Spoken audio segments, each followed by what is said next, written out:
Beralih ke sorotan lain, saudara, setelah Kepala Babi, kantor redaksi Tempo kembali mendapat teror kiriman bangkai hewan.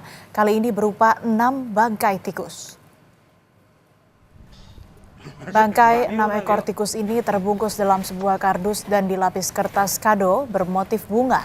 Hasil penelusuran Tempo, paket tersebut dilempar dari samping gedung pada Sabtu sekitar pukul 2 dini hari. Pihak Tempo lantas melaporkan kejadian ini ke Bareskrim Polri. Tanpa kepala ya, Pak? Kepalanya ada dipotong tapi hari ini tim Bareskrim datang dan sekalian aja kami sampaikan bahwa hari ini juga ada kiriman teror lagi, yaitu kardus berisi kepala tikus yang dipenggal kepalanya, yang dari hasil penelusuran kami paket itu dilemparkan dari samping gedung dan sudah kita lihat berdasarkan kamera pengaman di sini, barang dilemparkan pada pukul 2 dini hari. Sebelumnya, saudara, kantor redaksi Tempo juga dikirimi paket kepala babi pada Rabu 19 Maret lalu. Paket tersebut dibungkus dalam kotak styrofoam serta plastik dan berbau tak sedap.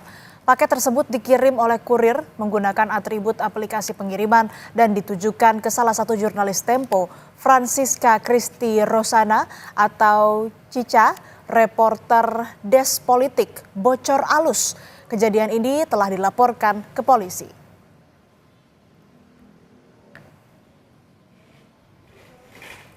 Kepala Kantor Komunikasi Kepresidenan Hasan Nasbi mengklarifikasi tanggapannya terkait teror bangkai kepala babi kepada jurnalis Tempo.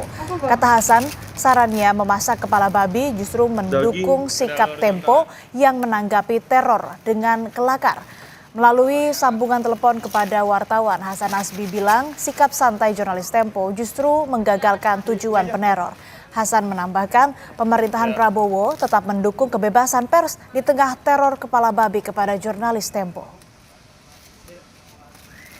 Justru respon yang benar itu adalah respon seperti si Francisca itu, dengan mengecilkan si peneror. Artinya KPI si peneror nggak kesampaian. Saya menyempurnakan respon Cica itu ya kalian aja kan. Kalau orang kirim itu sebagai teror ternyata bahan makanan ya dimasak aja lah. Soal kebebasan pers itu pemerintah nggak pakai teori lagi, tapi kan sudah pembuktian. Nggak ada yang dilarang bikin berita.